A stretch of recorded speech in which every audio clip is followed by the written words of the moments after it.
Hello everybody, welcome to this advanced IT course of auditing in a ERP environment. In today's chapter, we will learn about general information technology controls.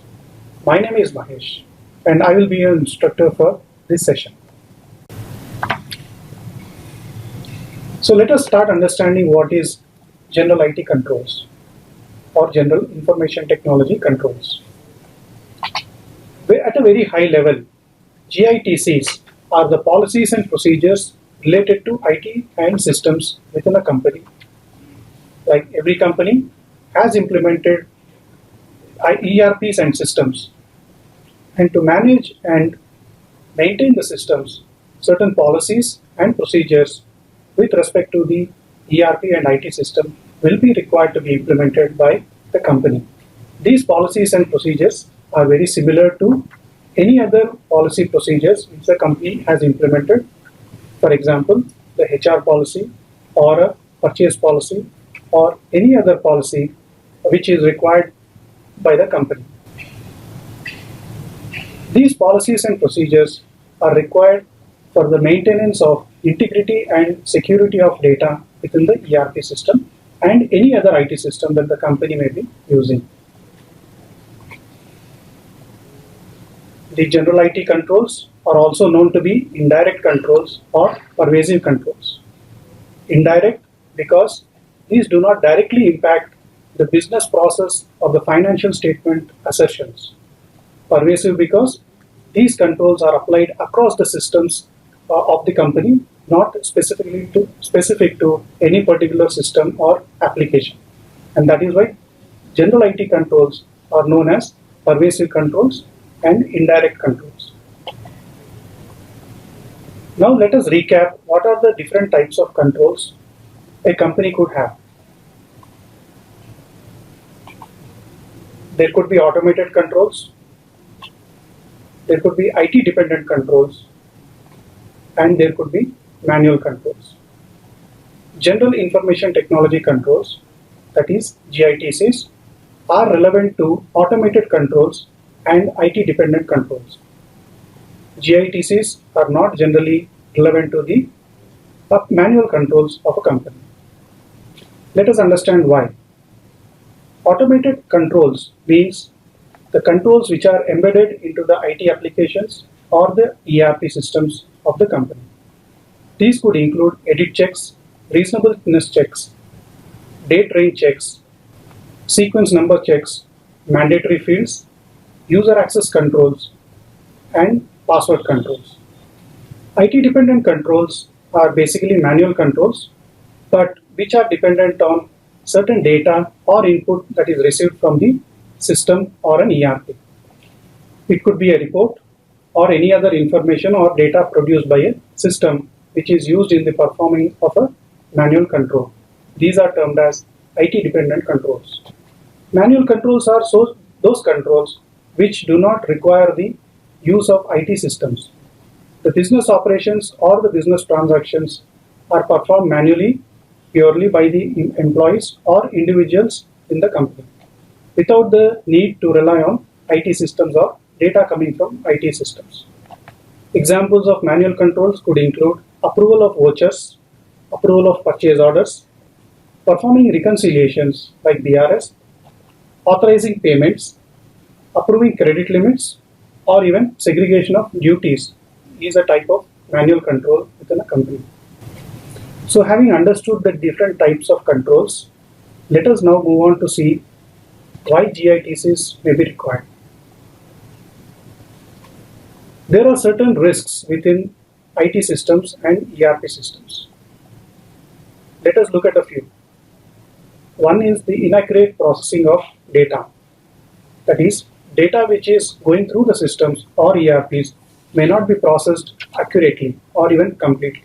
So this is one risk which is related to IT or specific to the use of IT systems. The other risk could be unauthorized access to data. So people who are not supposed to be having access to data within a system may be provided access or may get access to modify, create or change the data. This is one form of risk. Direct data changes. As we know, in an ERP system or any other IT system, the data is stored inside databases or data stores. Now, if any person gets access to make changes to those data, then it would defeat the purpose of having controls at the application level. Direct data changes would potentially bypass all the controls built into the application or any business process and give the ability to make changes to data in such a way that controls are not effective.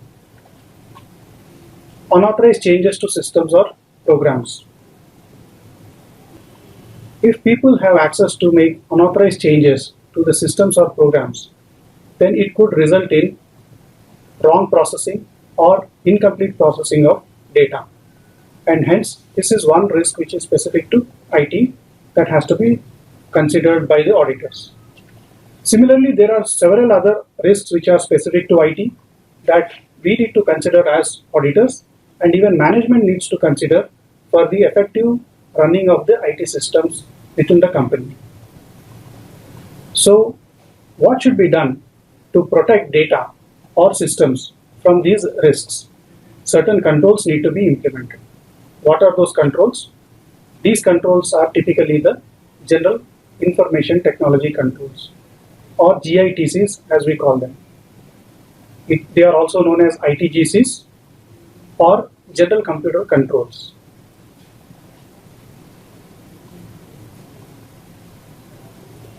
The GITCs are categorized into several domains or categories as we call them, or grouping of controls. One is program changes. These basically cover controls over how programs are changed within an IT system. Data center and network operations. How issues and problems are identified, resolved, and tracked is something which is covered as a part of network operations. This relates to the availability of the systems for use by business.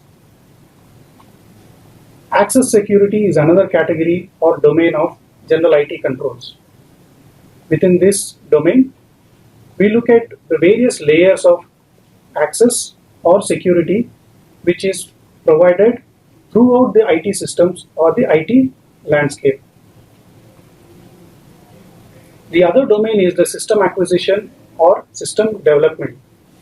This is when new systems are purchased by the company or implemented throughout the company. And above all the categories or all the IT general controls are governed by the entity level controls. IT governance is the overall governance framework for managing the IT processes, policies, procedures throughout the IT systems of the company. IT governance forms part of the entity level controls of an organization and relates to the control environment and information systems and communications of the internal control framework. So we will look at each of these domains or categories in detail. So how do we scope general information technology controls? Let us see using an example. In an audit of financial statements, the auditor is required to understand the business, its environment, including the IT, as required by SA 315. And we need to document how the IT is organized, what are the various systems that are being used, the risks, and also the controls. So it is possible that in a company there will be multiple systems which are being used. Let us see the example. So in this example, we see that the company has implemented 4 different applications: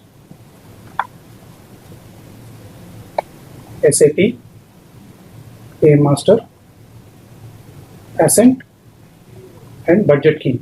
So these are the 4 systems which have been implemented within this company. Next, we can see the version of each system. The version of SAP that has been implemented is ECC 6 and the service pack is PHP 5. Why is this important? Knowing the version is important because in each version the risks could vary and the controls and the features could be different. So that is why we need to understand the version of each application so that we are aware of the specific risks or controls which are present in that particular version. So we map the version of each application. We also understand the purpose for which the IT system or ERP is being used. Here we see that SAP is used for the purpose of accounting, supply chain, and production. Paymaster is used for processing payroll. Ascent is an application that the company is using for their internal employee appraisal process. Lastly, Budget King is being used for internal MIS and budgeting purposes. So this is the purpose of the 4 applications. The other aspect we need to understand is where are these systems located? Are these located in one geography or spread across multiple geographies? Here in this case, we can see that each application is residing in a different location geographically. SAP is even located outside of India. Next, we should understand the architecture, whether it is a client server or what is the infrastructure based on which the application is running.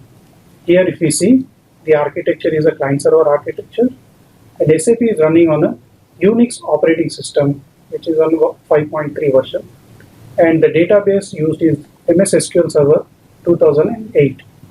Like I said, it is important to understand the specific version of the database and OS, just like we need to understand the version of the application itself. Reason being, to repeat, each version will have its own set of risks, its own set of controls and features. And when we are auditing a specific version of a database or an operating system or any other system, we need to be aware about the risks or the controls within those specific versions.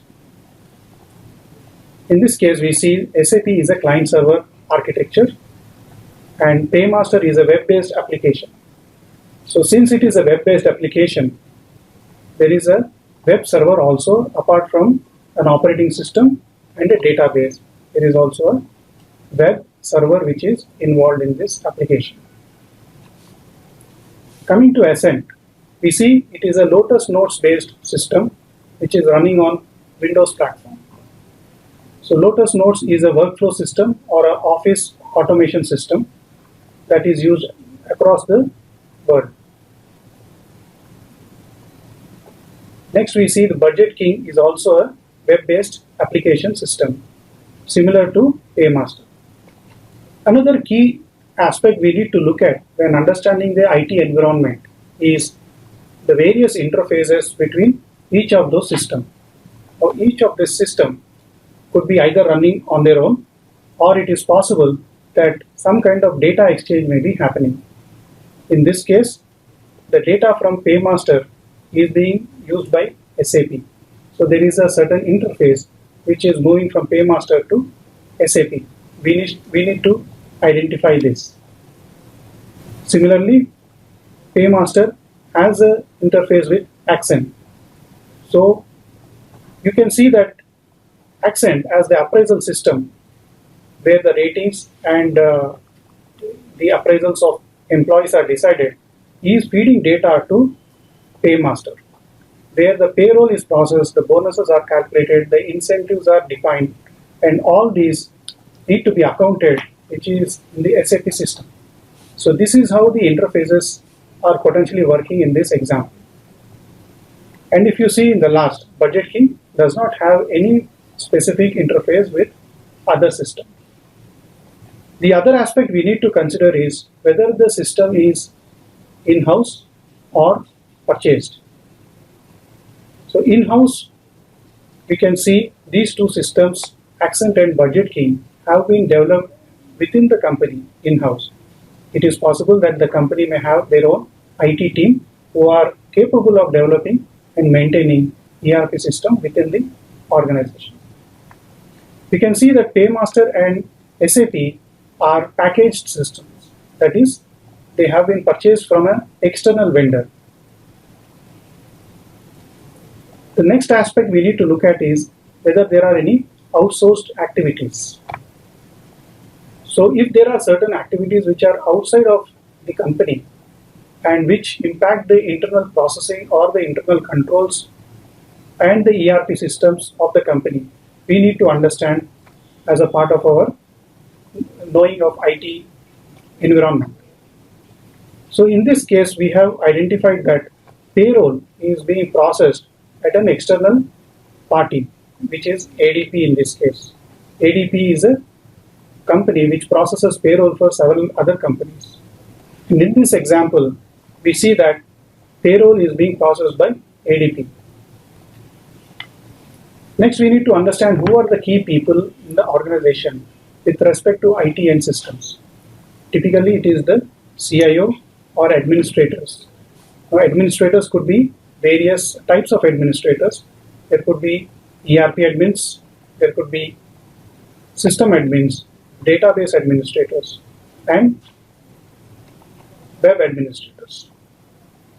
So we need to understand how the company or the IT organization is defined and who are the key people within the IT organization. Now, based on all these factors that we have seen so far, we need to conclude and we need to scope in which system is relevant for our audit. It is not necessary that we should audit all the systems that are within the company, or a company has implemented 4 systems. It is not required for us to audit or consider all the systems for our audit. We need to make that decision as auditors based on the purpose and other factors that are involved here. So based on all the information provided here, we have scoped in that SAP is an in-scope application for our audit of financial statement.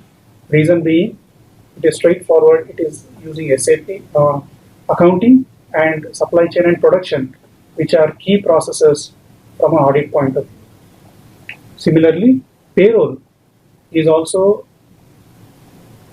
one area where a lot of financial data is involved and financial accounting entries will be processed. However, if you see Accent and Budget King, they have not been scoped into the audit. The reason being, these are more operational in nature and it is not required for us to be looking into this for the financial statement audit. Now you can see how we have carried out an understanding of the overall IT environment and documented the same in a format which is easy to understand and demonstrate our understanding in a dashboard.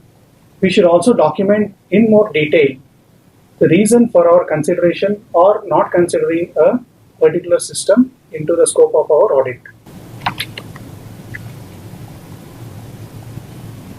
Now let us look at IT governance and what it involves. Basically, IT governance is a part of a larger corporate governance framework of any company and involves the establishment of IT framework in a company which defines the IT objectives, aligns IT with business. So defining of IT objectives would involve basically what is the purpose of setting up IT and the use of IT systems, what are the terms of reference, and what are the broad objectives for which IT has been implemented. Usually, IT used to be earlier a support function for all the business. In today's world, IT is most of the times a driver rather than being a support role. Aligning of IT with business objectives is also an essential part of the overall IT governance, because it may happen that IT has its own objectives and business may not be benefiting from the IT within an organization. So the alignment of IT with business is a very essential objective of IT governance. The IT organization. How is the IT organized? What is the organization chart? Who are the people involved?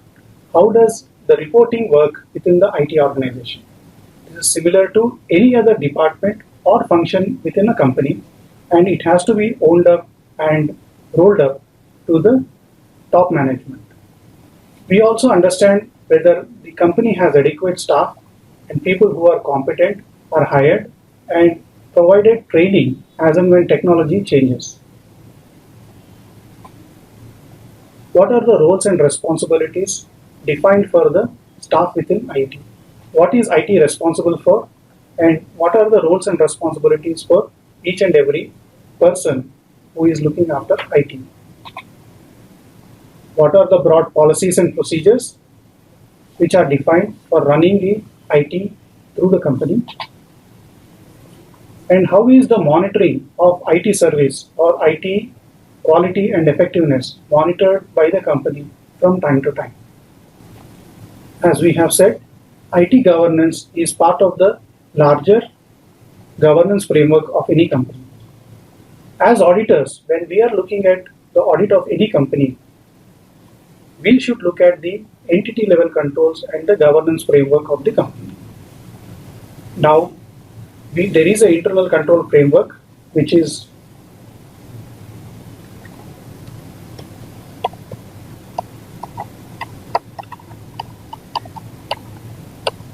control environment,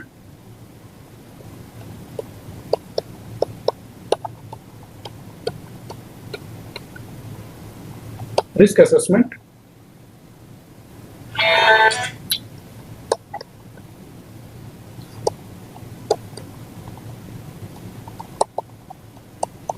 information and communication,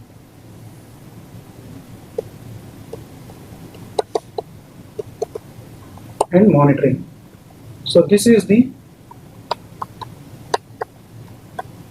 internal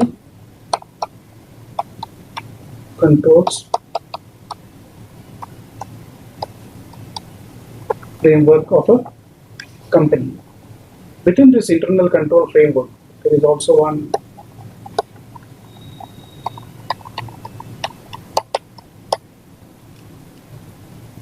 these four elements are called the software components or internal control components other than control activities. And information and communication is the one where IT governance will be relevant. The information and communication component requires auditor to understand how businesses operate, what are the relevant systems being used in processing of business transactions, what are the risks and controls pertaining to the use of information systems and the underlying infrastructure, and what is the reliability of information generated from these information systems. So all these aspects needs to be understood by the auditor as a part of understanding the information and communication component of the internal control framework. But what we should remember is, while information and communication is more relevant to the use of IT and systems within a company, by and large, in large and complex ERP systems, it is likely that other internal control components such as control environment and risk assessment and monitoring could also be very much relevant to the IT. Now let us look at a sample of how to audit or how to evaluate the IT governance. Let us say it is a checklist, and this is one example that we will go through. So these are some of the questions or a checklist that we can use to perform evaluation of the IT governance within a company which is typically using ERP systems. So we should start by understanding how is the IT department organized, who are the key people and who is having the leadership position for the IT function. Typically, it is the CIO or a CTO who will be responsible for the functioning of IT within a company. What is the manner in which IT functions? Reports to the people who are charged with governance. That is, typically if there is a board of directors or audit committee, the reporting function of IT should be to the board or audit committee. Now, how is the reporting happen? Does IT work in isolation? Is something we need to understand and evaluate. Are there formal policies and procedures which are defined for the company? We have to look at the IT security policy or the information system policy that has been framed by the company for managing and governing the IT systems. What are the roles and responsibilities which are defined for the IT people? We need to understand. Is there adequate segregation of duties within the IT function? We have to make sure that just like any other business process where segregation of duties is an essential internal control, we have to also make sure that adequate controls have been put in place for the IT department also. Does the HR policies provide for the right kind of people to be hired? Are people with the required qualification and experience considered for the key positions of administrator or CIO or a CTO? This is very critical because the entire data is managed through the systems, and the people who are within the IT potentially may have access to all those data. And it is very essential that a background check or some kind of a procedure is performed to make sure people who are the right kind of people only are hired. Does the company have a process for this, and how is it followed? Is something we need to understand during our evaluation of the IT governance. Another key aspect is to understand whether adequate training is provided. As we know, technology keeps changing from time to time, and the people have to be kept up to date. New versions of the systems coming, new features coming. So how are people within the IT organization able to keep up with the changes? So periodic training has to be provided, and even the users of IT who routinely process business transactions need to be provided adequate training to process those transactions within the ERP systems. So apart from IT personnel, even the normal business user should be provided training from time to time. When new employees also join the company, they should be provided training on the IT systems and awareness on the IT systems as a part of their induction. Since ERP systems are integrated across business process, it is very much essential that the IT is having good communication and collaboration with other business functions. So how does the collaboration take place within a company is something we need to understand and evaluate. What is the process for identifying and addressing IT risks? Like we as auditors are required to identify and address IT specific risk which is required as a part of our audit. The company also needs to perform a similar kind of risk assessment within the IT. What framework or process has management adopted to perform this risk assessment? What are the results? How are they communicated? And what action is taken, whether controls have been put into place to address those risks? To what extent risks have been accepted? Is there any residual risk? So these are some of the things we need to consider at the time of evaluating risk assessment performed by the company. How does the company ensure reliability and effectiveness of IT systems? So many systems and so many ERPs which are being used. Now, how does management ensure that these are up and running and these are available and these are reliable? Is compliance and adherence to IT policies and procedures monitored and measured? So, like we have seen, it is possible that procedures and policies have been defined, but whether they are being adhered to is something that needs to be checked. So here we can look at how management does this compliance check. Is the internal audit involved in measuring or auditing the internal policies and procedures? What kind of procedures have been performed by the internal auditors? Are there any issues or deficiencies that have been observed? What remedial action has been taken to address these issues? And we should go through the internal audit report if it is available and see how the quality and effectiveness of compliance with these policies are being measured. So in this way, as auditors, we can understand the IT governance and we can evaluate the procedures or the policies implemented by management for the purpose of governing IT. We need to also document the results of our evaluation as a part of audit documentation required by SA 230.